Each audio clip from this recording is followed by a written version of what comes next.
I was head of the Statistical Office of Government. It's a very responsible job in the Cabinet Office. And that is of some interest, because while I was at LSE, I was entitled at a certain point to a sabbatical after 7 years. Most people then want to go and sit in some wonderful place and write the great book. I didn't, because I never regarded myself as a real scholar.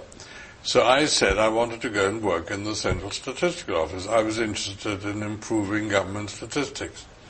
And I was turned down, much to my disgust, by the authorities of the Central Statistical Office. Not because I was Jewish, that's never said, but because I was a refugee of foreign birth. And as it's a top security office, they wouldn't take me. Were you naturalized by then? Yeah.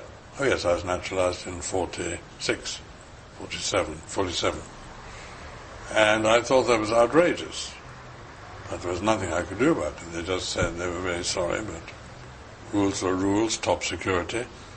And that was in 1956. So I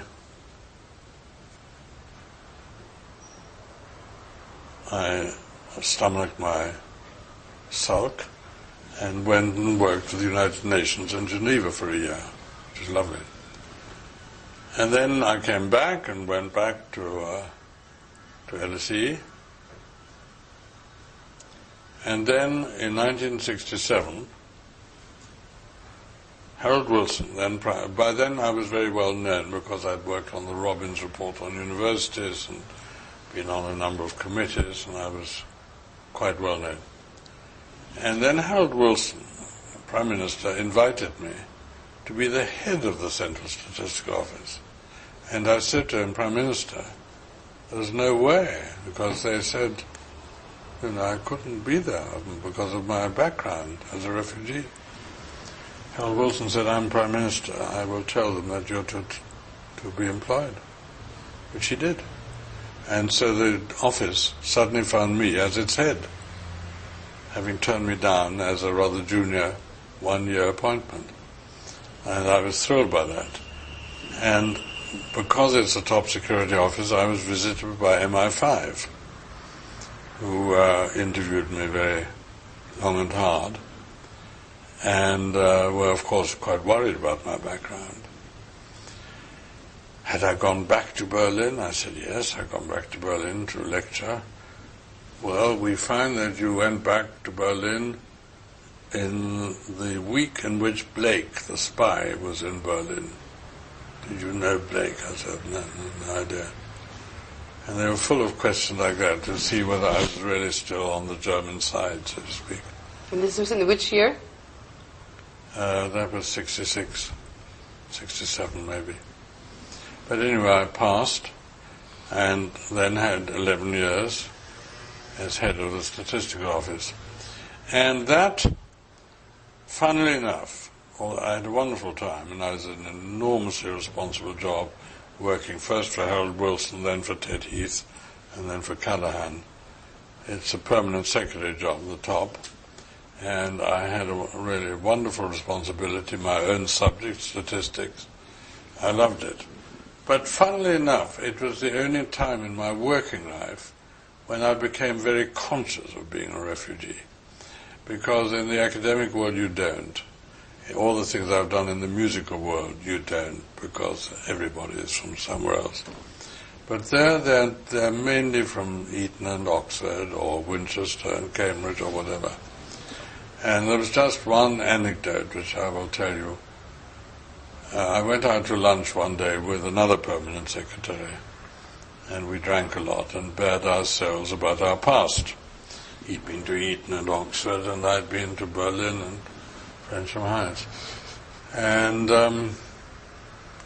as we got up from lunch, I've always remembered this, in fact I've repeated it since, he put his arm around my shoulders and said, Klaus, it's a terrific tribute to this country that somebody with your background can become a permanent secretary in the civil service. So there was no patting me on my back for having risen to this job, but it was a tribute to the government for employing a refugee. It was a sort of reminder that once a refugee, always a refugee, which I strongly believe in anyway. So that was Whitehall, but I had a great time. But I then had sort of enough, and I didn't like the idea of working for Mrs. Thatcher, who was obviously going to be more dominant. And but there was no anti-Semitism. But I felt that I was within a group of people who were absolutely traditional, and I was a bit of an outsider. And then professionally I moved to Rothschild's, a Jewish bank. I did that because Evelyn was a friend of mine, and he offered me a lovely job, and my father was a banker. I wasn't terribly happy there, but it was a Jewish bank, and I was rather happy about that. I stayed only for 6 years because then I was offered the job of head of a college in Oxford, Wadham College, and I went there and had 11 years there, 10 years there, and again back in the academic life where people couldn't care less whether... There was only one thing when I was interviewed for the Wadham job, for the academic job.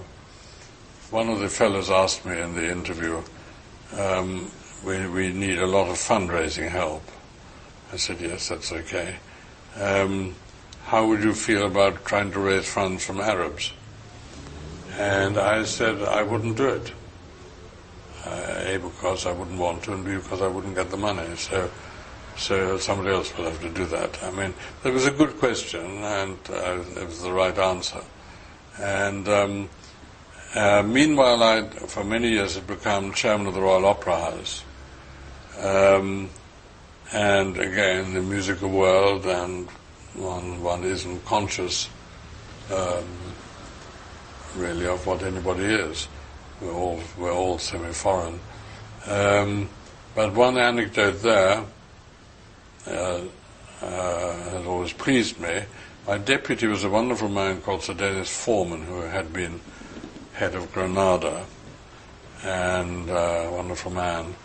And one day we were gossiping, and I said, how would you characterize the people who've been chairman of the Royal Opera House, which is the most prestigious job, in a non-job, it's unpaid, in the arts world? I mean, it was the loveliest thing that ever happened to me in my long life. And he said, well, the first one after the war, that was Anderson. He said something, and then the second one, Lord Droider, the most unusual aristocrat, and then Klaus Moser. I said, no, what are you going to... He said, the first foreign chairman of the Royal Opera House. And I said, you still think of me as foreign? He said, well, sort of partly, yes.